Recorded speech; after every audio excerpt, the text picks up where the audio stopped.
I was sitting in the family room, watching TV. My son-in-law walked in and turned it off. "Go to your room, old woman," he said. "This living room is mine now." My daughter dropped her eyes to the floor. I stood up, picked up my keys, and walked out without saying a word.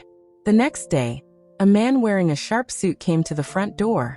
He rang the bell. "Welcome to my channel. I share new life stories here every day. I'd really appreciate it if you subscribe and like this video." Now let's get back to my story. I'm sure you'll enjoy it if you listen till the end. That evening, the remote clicked, and silence slammed into the family room like a gunshot. I was sitting in my green velvet armchair. I bought that chair with the first Social Security check I received after my husband died 15 years ago. A fresh cup of coffee was cooling on the side table, and the kitchen smelled like peach cobbler. The TV was quietly playing the news. This was my peaceful time, when my joints relaxed, and I could just exist without serving anyone. Then the front door slammed hard, like a storm crashing into the house. I didn't turn around. I already knew who it was. Jason walked in like the place belonged to him. Behind him was my daughter, Emily, holding shopping bags. Her shoulders were slumped, and her eyes stayed on the floor, like she was sorry just for being there. I didn't move. Jason stood right in front of the TV, blocking my view. He made that sound he always makes when he sees me resting. He grabbed the remote and pressed the red button. The screen went black. "Go to your room, old woman," he shouted. "I've got the game on. This living room is mine now." The silence felt heavy. I could hear his short, proud breathing, like his shouting gave him power. Slowly, I looked at Emily. She stood in the kitchen doorway, gripping the shopping bags so tight her knuckles turned white. Our eyes met. I waited. I waited for just one simple thing, for her to say, "Don't talk to my mother like that. This is her house." Instead, Emily dropped her head and started fixing one of the bags, pretending something inside had moved. That small action hurt more than any scream. Jason's yelling. My daughter's silence. Her betrayal. Suddenly, everything became very clear. I didn't feel angry or ashamed. I felt cold, calm, and awake. 35 years working at the county recorder's office taught me one thing. Words don't matter. Papers do. I stood up. My knees cracked loudly. In the quiet room, that sound felt final, like a stamp on a document. Jason was already stretched out on my couch, unbuttoning his shirt and grabbing a soda without even looking at me. To him, I was just furniture. I walked past him and went into my room. Not to cry or hide like they expected.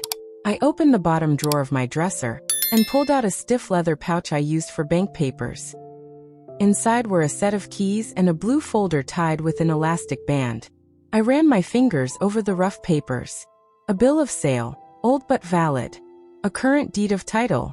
Owner, Margaret M. Everson. The paper was yellow at the edges, but its power was solid as iron. In the mirror, I saw my short gray hair, my glasses hanging on a chain, my linen pants, and my navy blouse. I looked like the kind grandma who bakes cookies. That was always my strategy. As long as grandma keeps feeding the wolves, they feel like kings. But once the pot is closed, the king loses his power. I went back to the family room. Jason had turned on the sports channel and blasted the volume.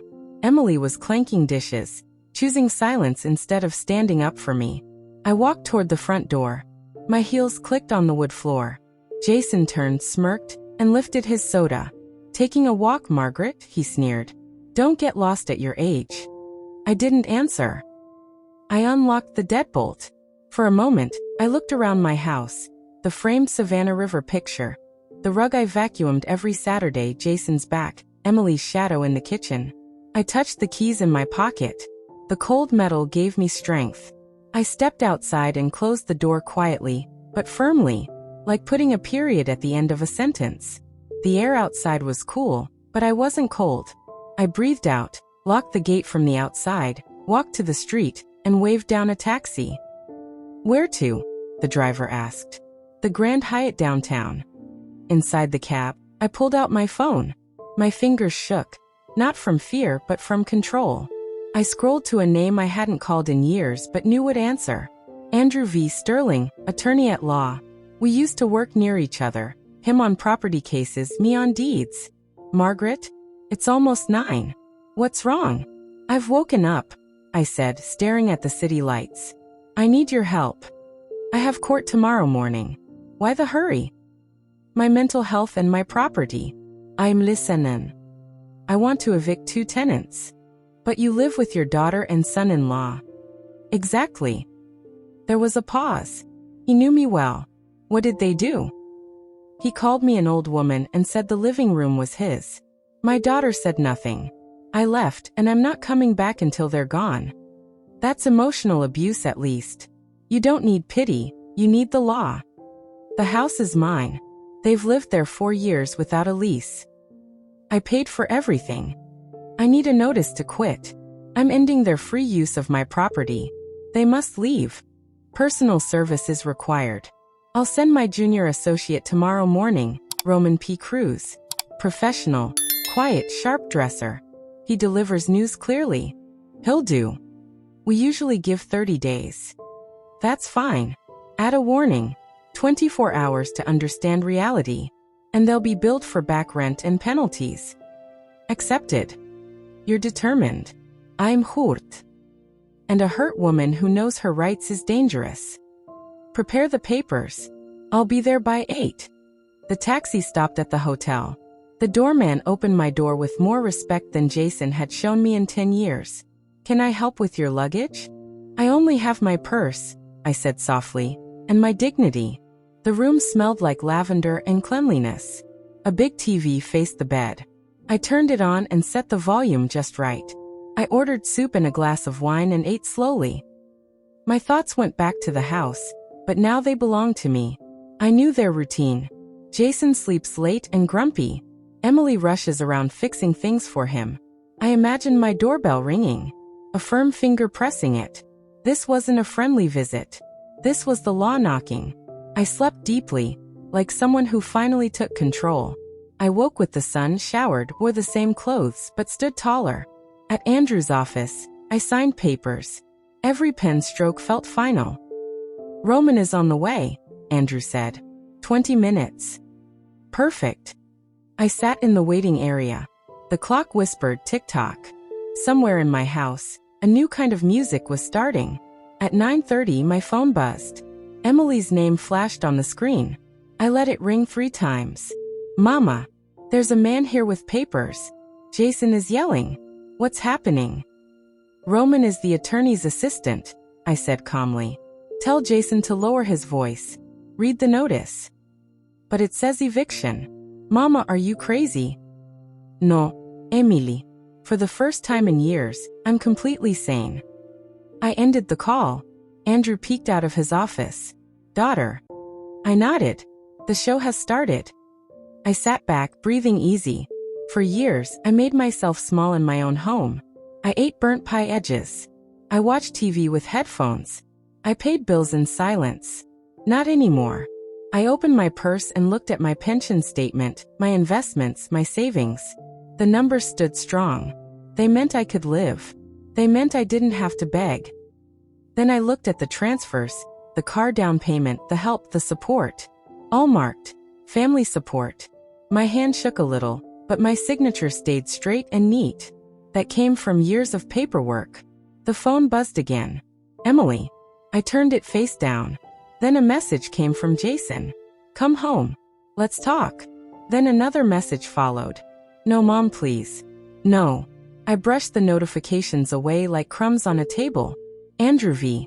Sterling stepped into the hallway. Tea, he offered. I want something else, I said. I need to turn off the utilities. Which ones, he asked. Everything in my name, I replied. The fiber internet, the cable with the sports package, the landline, and the extra card Emily uses for groceries. Don't cancel them, just suspend them. I'll turn them back on when the house is mine alone again. He smirked. That will be noticed. Yesterday hurt, I said. Today will just be felt. They are not the same. I took a small notebook from my purse and opened a clean page. A simple plan was formed. Step 1, legal. Papers served. Deadlines set. Consequences are clear. Step 2, financial. Turn off the taps. Let the king of the living room learn what his kingdom costs. Step 3. Silence. No drama. No explanations. Only facts. The phone buzzed again. I glanced at it. Emily was sending long, panicked messages. He's furious. People were watching. We've been shamed. Where are you? Please talk to me. I set the phone down and said nothing. Today, my silence was my answer. Is there a good clothing store nearby? I asked, closing the notebook. The Gallery Mall is 2 blocks away, Andrew said. Why? I'm dressed like a grandma, I said, looking straight at him. And today, I'm setting boundaries. I need a uniform. You're dangerous when you're this calm, he said seriously. I'm just returning to myself, I replied, grabbing my purse and heading out. Outside, the day was bright and dry. I walked fast and didn't look back. The shop windows reflected me, straighter, firmer, more upright. My mind felt clear. No pity. No revenge. Just order. At the mall entrance, I paused, touched my purse strap, and breathed out. First the uniform, then the taps. The mall was only 2 blocks away. I walked like I was going to work, shoulders straight, steps steady. Inside, lights glowed, music played softly, and displays shimmered. In the classic clothing section, a consultant approached. Her name tag read Jenna. She looked attentive, not patronizing. I need a uniform, I told her. Calm. Professional. I'm setting boundaries today. She nodded and disappeared between the racks. She came back with dark blue straight-leg trousers, a white cotton blouse, and a beige linen blazer. In the fitting room, everything fit just right. The trousers improved my posture.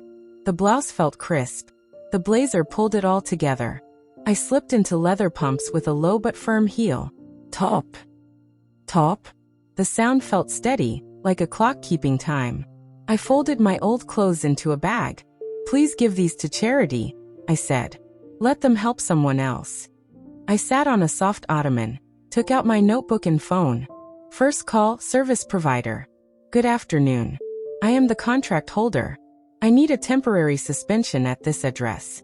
Internet, cable TV, sports package, and landline. Reason: repairs. The operator read the warning. Service would stop within 2 hours. Reduced billing confirmed. Second call, bank. I am the primary account holder. Please block the supplementary card under Emily Everson. Reason: security. Lower online limits and send alerts only to my number. Done, the voice replied. I ended the call. My stomach tightened, not from hunger, but from the adrenaline slowly leaving my body. Upstairs in a quiet restaurant, I ordered mushroom risotto and a glass of dry white wine. I placed my phone face down. Spoon. Fork. Breathe. For the first time in years, I ate without rushing or hiding. 10 minutes later, my phone vibrated lightly. A bank message. Transaction declined. $85. Butcher shop. Prime ribeye. I smiled. Not warmly, just clearly. Almost right away, another message came. The cards aren't working. Call the bank. We're at the register. Jason. I calmly sent a reply. It's not a mistake. It's a freeze. The credit and the trust both ended yesterday, along with your game. I placed the phone down and finished my risotto slowly, tasting every bite. I paid easily with my card. Walking out felt like walking through the door of my own house. I bought a bottle of water, took a cab, and returned to the Grand Hyatt. The lobby was cool and clean. The carpet bounced gently under my steps.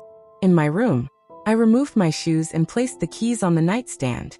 Their familiar jingle settled me. I turned on a music channel and slept for an hour. My body needed it. I woke to the clear ring of the hotel phone. That sound is never meaningless. Good afternoon, reception said. Your daughter is in the lobby. She says it's urgent. I checked the time. Perfect. No late night drama. I washed my face, smoothed my blazer, and adjusted my glasses chain. The same woman stared back, but her spine was straighter. Tell her I'll be right down, I said calmly. The keys jingled differently in my purse, like a door opening to order. I took a deep breath and stepped into the elevator. Emily was waiting, and she wasn't alone emotionally. The doors opened softly. Emily paced the lobby. Her blouse was wrinkled, her hair messy, dark circles under her eyes. When she saw me, she froze. Mama.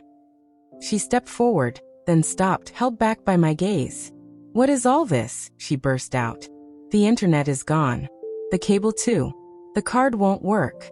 Jason is losing it. Where are you? Let's go home. Enough drama. Sit down, I said, pointing to a chair. This is a public place. We will speak calmly.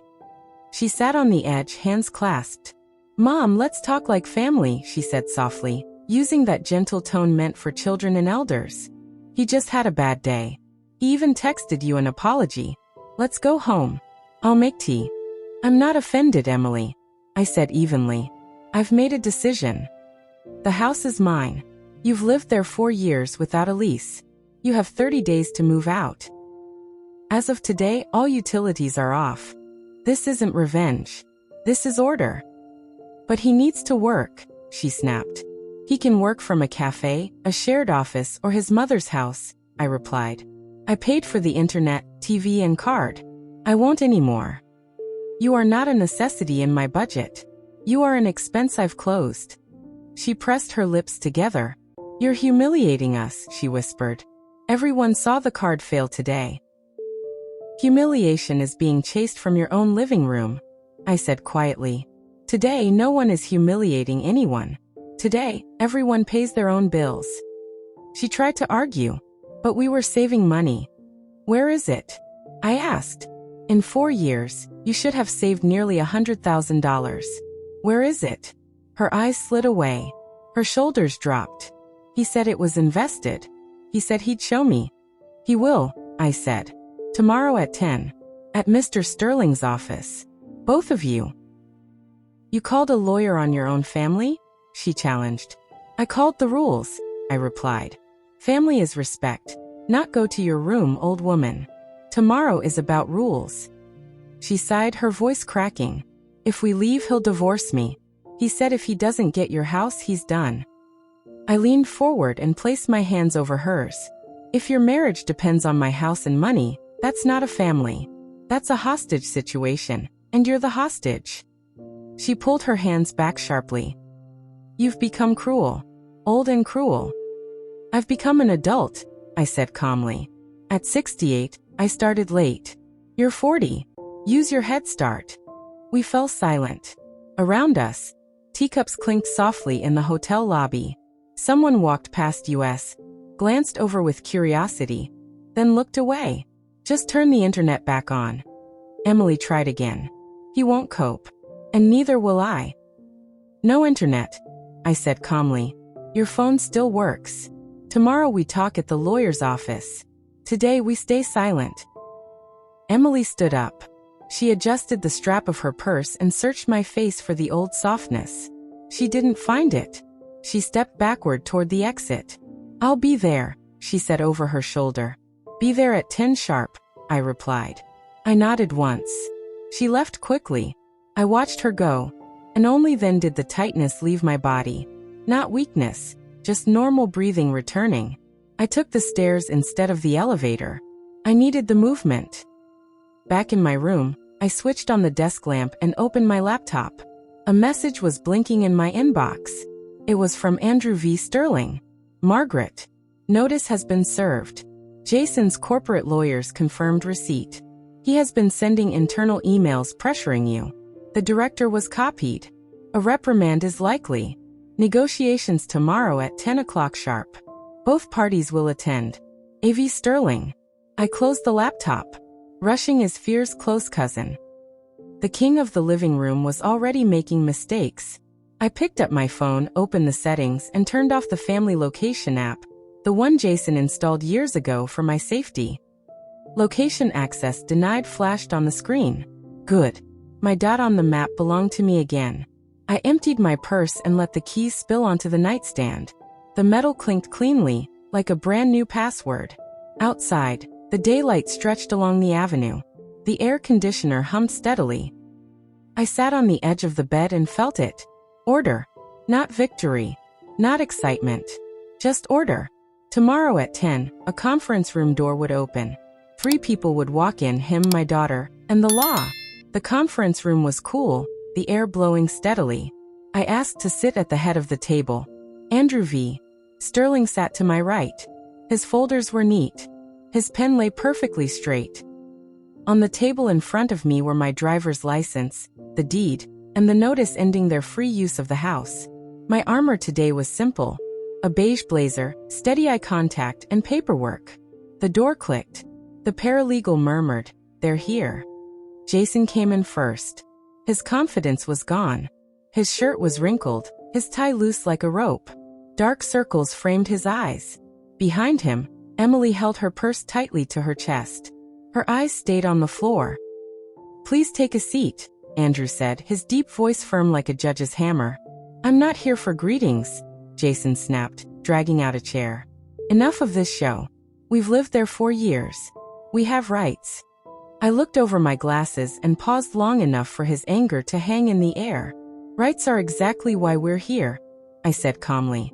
"The house belongs solely to me. You were allowed to stay by goodwill. That goodwill has ended. The notice is on the table. You have 30 days. "There's something called adverse possession," he shot back, words tumbling over each other. "We live there openly like owners. Have you even read the law?" "I have," I said with a small smile. "And I worked with it for 35 years. Adverse possession applies when the owner isn't present, doesn't pay, and doesn't object. I live there. I pay. And I object. You are not owners. You are loud, temporary users." Jason's jaw tightened. He turned to Andrew, looking for backup. "The notice is valid," Andrew said smoothly. "Service was completed. After the deadline, eviction proceedings and back rent recovery will begin." "This is illegal," Jason shouted. "She cut off our internet, our money. Emotional damage. I'll sue." "Internet is not a life support service," Andrew replied without blinking. "If you want it, connect and pay for it yourself." "Emily, tell her," Jason snapped, pointing at my daughter. "She's destroying our family." Emily blinked. Her lips trembled. Then silence again. I slid a folder toward her. "Let the papers speak," I said. "Jason," I continued, "for 4 years you claimed you were saving for a condo. Nearly $100,000 in living expenses alone. Where is the money?" He tried to laugh. "Investments. Futures. Leverage. You old folks wouldn't understand. I prefer details." I pulled papers from an envelope, 3 loan default notices and a broker statement. Margin call. Negative balance. Jason lunged forward, but Andrew's hand stopped him. "Leave it. Let your wife read." Emily took the papers. Her hands shook as she scanned the numbers. I saw it land. Her shoulders fell. Her mouth opened. One heavy tear rolled down, not from sadness but realization. "Zero even debt," she whispered. "Yes," I said gently but firmly. Nothing was saved. There were bets, games, steak dinners, imported beer, all on my card. "I would have fixed it," Jason yelled. "The market was turning. I just needed more money. And that's why you needed my living room." I asked calmly. "So you could lose louder and send me to my room?" His fists clenched. Anger cracked under fear. "I'm your son-in-law," he said tightly. "Family helps." "Family is respect and boundaries," I replied. "You gave neither. You will receive neither." I stood up. Everyone straightened. "Terms," I said clearly. 30 days to leave. Internet, cable, and cards stay off. If you shout when I come for my winter clothes, I will call the police and file a report. Add that to your corporate reprimand." Jason collapsed into his chair, like something inside him came loose. Emily covered her face. The hum of the air conditioner filled the room. "One more thing," I said, turning to my daughter. "This is your choice. Over these 30 days, you decide whether you drown with a man who lied, or swim on your own. I am your mother, not your bank." Emily lowered her hands and finally looked at me. "But if I have nowhere to go," she whispered. "You will find somewhere," I said. "Rent a studio. Sell the car. Handle your own accounts. I've paid for my lessons." I gathered my papers. Andrew stood. "This meeting is over. All further contact goes through Roman in writing. As I passed Jason, I paused. You can keep pressing the remote of your own life. It just doesn't work on my house anymore. In the hallway, the light felt warmer. The air cleaner. I heard a chair scrape behind the door. Emily's broken whisper. Jason's sharp curse. The elevator chimed. The doors closed. My phone vibrated. Emily. I didn't answer right away. I took 3 deep breaths, then accepted the call. Mama, she said softly. I didn't get in his car. I'm in the parking lot. He's yelling, hitting the steering wheel. I walked away. Good, I said calmly. Walk. Breathe. Don't run back to screaming. He says you broke the family. Internet cables don't break families, Emily. Lies and shouting do. Silence. Then barely heard. Thank you, Mama. It hurts, but I can see now. Seeing is the first step, I said. Tomorrow at 10. Can you come? I can. We breathed together for a moment, then I ended the call. Outside, the street smelled of hot asphalt. I lifted my face to the sun and waved for a cab. Where to? To a nice restaurant, I said. I'm celebrating. Quietly. By the window overlooking the river, I ordered clam chowder, a salad, and a glass of dry white wine. I placed my phone face down. My spoon tapped gently against the bowl. Sunlight danced across the table. I ate slowly, like a woman who owned her life again. My phone buzzed once. A bank message. Transfers to protected account complete. Supplementary cards closed. Change of beneficiary on life insurance completed. Confirmation is now available in your online account. I smiled quietly, with no one watching. Every loose end was tied. No one would ever sign in my name again. Almost right away, an email arrived from Andrew V. Sterling. For your awareness, after the 30-day period ends, Roman will be at the gates at 8 a.m. with the handover documents and inventory list. If there are threats, contact us immediately. Regarding Jason's job, the reprimand has been confirmed. I finished my wine to the last drop, like closing a case file. Something clicked in my head. The final act had been scheduled. I paid with my card and walked along the water. People nearby argued about small, meaningless things. Children rushed past on scooters. The wind smelled like river air mixed with hot metal. In a store window, I saw my reflection. The same woman, but brighter inside. Not a victim. Not a hero. Just an adult. That evening, I returned to the Grand Hyatt and took off my blazer. The armor could rest on the hanger now. I laid out my keys, documents, and small notebook on the nightstand.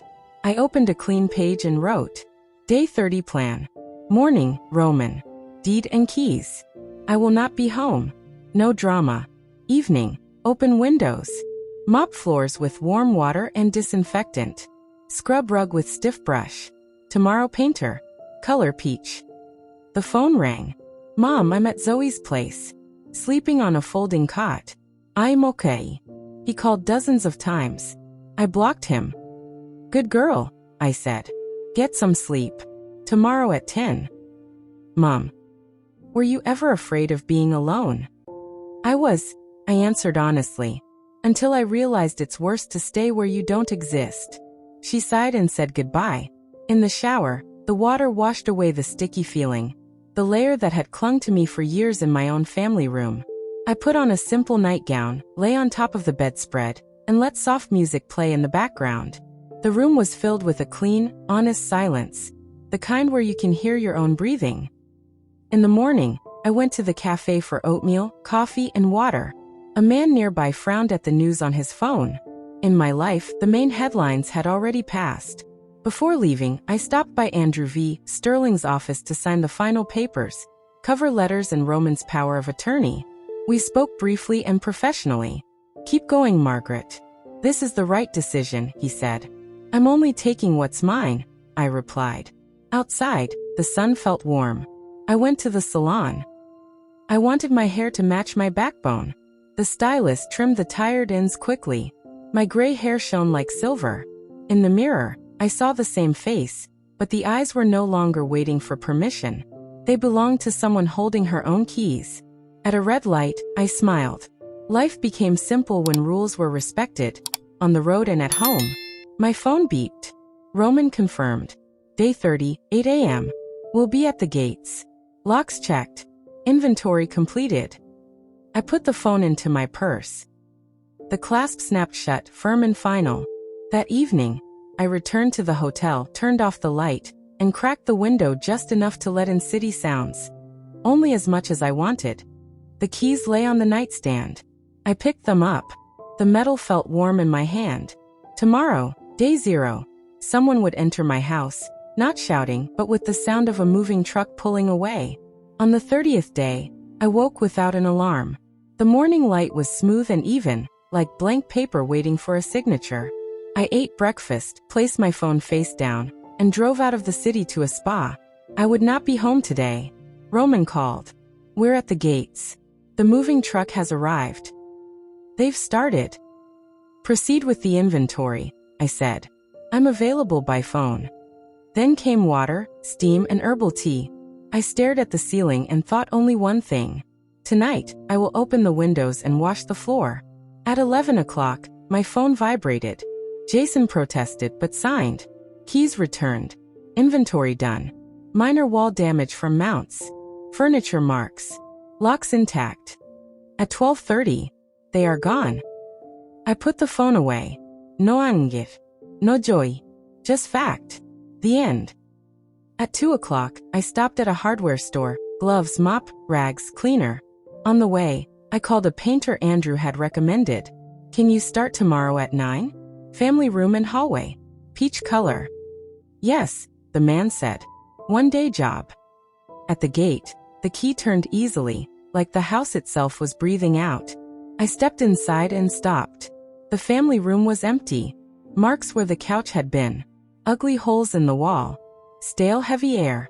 I opened every window. A strong breeze rushed through, from kitchen to garden, lifting the curtains and carrying away the leftovers of someone else's life. I put on gloves. Shelves first. Baseboards. Then dusty corners saved for later. Old magazines went into trash bags. I wiped the Savannah riverfront picture and hung it lower. Comfortable for me, not fashionable. Warm water washed the floor twice. The rug met the stiff brush. With every movement, the house woke up again.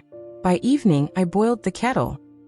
The silence felt rich and golden, like fresh polish on wood. Then the doorbell rang, short and polite. I knew who it was. Come in, Emily, I said. The coffee's ready. She stepped inside slowly, looking around. It's beautiful, she said. Quiet. Warm. It's peach, I nodded. Seat. We sat across from each other. 2 mugs. A plate of pie. She held her mug with both hands. I rented a studio apartment, she said. It's small. Loud neighbor upstairs. Low ceiling, but it's mine. I pay for it. I took a full-time job. And I filed for divorce. I nodded. A warm, steady feeling filled me. That's the right road, I said. It will hurt. Then it will settle. He says you broke the family, she smiled faintly.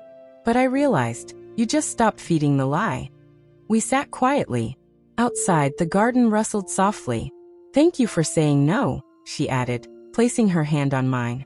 Hearing yourself isn't a luxury, I said. It's order. She breathed in deeply. Mom. Can I come over as a guest? No quis. No staying. You stay. That's perfect, I said. Guests are welcome. Tenants are not. We hugged briefly, 2 adults. She left with straight shoulders, not looking back. I returned to the family room. The peach walls glowed. I opened my notebook and wrote. Wednesday 4 p.m. Tea with neighbors. Topics. Wills, separate accounts, passwords. Bring notebooks. A message blinked from Zoe. Betty is crying. Her son is pushing her to sign the house over. Investment, Mom. She's afraid to say no. Can we come tomorrow? Come at 4. I typed. The kettle and papers are ready. I signed the page and closed the notebook. The house was clean, warm, and finally purposeful. Tomorrow the doorbell would ring again. Not for trouble. For a beginning. They left differently from how they arrived. Not quieter, but more confident. I washed the cups, wiped the table, and opened the windows wide. The garden smelled like wet grass. The house felt lighter. Emily came by at 8. She knocked like a guest. "Can I come in?" The tea was still warm. She took off her jacket, walked to the peach wall, and ran her hand over the paint. "It's beautiful," she said softly. "Warm. A home should feel warm. Everything else is just extra." We sat down. She held her mug with both hands, soaking in the warmth. "I went to the lawyers," she said, staring ahead. "The divorce is moving forward. My full-time job is stable. I don't want extra cards for milk anymore. I pay for myself now." Then she hesitated. "But sometimes can I come over as a guest?" "No kiss. No staying over. Just tea and talking." "That's exactly how it should be," I said. "The door is open for guests. For tenants, it's permanently closed. That's not cruelty. It's a rule." She nodded, thought for a moment, then smiled a little. "You know what? I miss your no. I spent my whole life learning your yes. Now I'm learning your second word." "No isn't about offense," I said. "It's about boundaries. Yours. Mine. Every adult's." We sat quietly. The clock ticked softly in the kitchen. Outside, the wind moved the rowan tree. Emily stood up. "Thank you, Mama," she said, hugging me briefly like an adult. "If you hadn't turned off the utilities that day, I never would have heard myself." "Hearing yourself is adulthood," I replied. "Go on. I have a meeting tomorrow at 4. Don't embarrass me in front of the neighbors." She smiled and left. Her steps were steady. She didn't look back. In the hallway, an unknown number flashed on the nightstand. I knew who it was without a name. I almost picked it up, but stopped. Calmly, I pressed block. Life is full of news, but taking calls about other people's crises is not my duty. I walked through the house, the kitchen, the hallway, the family room. My documents were stacked neatly on the shelf. The Savannah riverfront picture hung where it felt right for me. In my study, a clean notebook waited. I sat down and opened it. On the first line I wrote, "The house, the owner's story." Not for Emily, but for myself. And for those still sitting in green armchairs, afraid to pick up the remote.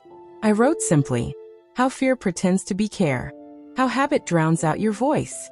How one phrase, "Go to your room, old woman," reveals the whole lie. How documents give your spine back. How unplugging the internet can suddenly turn your brain on. I wrote that you cannot give away yourself or your house. Not out of love, not out of pity. That living together without respect is not family, it's captivity. And that one timely no can save more than 1,000 yes. I closed the notebook and placed it in the drawer. Then I returned to the family room and rested my hand on the back of the green armchair. I sat down. The remote lay on the side table, just an ordinary black object. I held it in my hand. It was no longer a symbol of someone else's control, just a thing. I turned on the TV and found music. The violin played clearly, without hesitation. No footsteps in the hallway. No one switching it off. No go to your room. I closed my eyes and listened. Slowly, I raised the volume by one step. Exactly as loud as I liked. Not quieter. Not louder. "Enough," I said out loud. And suddenly, the word meant more than before. It meant I was grown enough to set rules in my own home. It meant I was strong enough not to rescue people who didn't want help. Only cards and square meters. It meant I had lived long enough to understand something simple. Ownership isn't just about keys and deeds. It's about choosing silence. Choosing who sits at your table. And choosing the volume of the music. I turned off the TV and listened to the house. It breathed calmly. Outside, the garden grew dark. A branch moved. Water clicked in the pipes. Nothing dramatic. Just a simple life. One I was no longer renting out. In the hallway, my beige blazer hung on the hook. I straightened the lapel, fixing a small thing before it became a big problem. The keys jingled on the nightstand. The metal felt warm. There were no extra key rings beside mine. In the notebook for tomorrow, it read, Wednesday 4 p.m. sharp. Wills and passwords. I closed it, set the kettle for the morning, and turned off the light. The house was mine. But more than that, I was finally home again.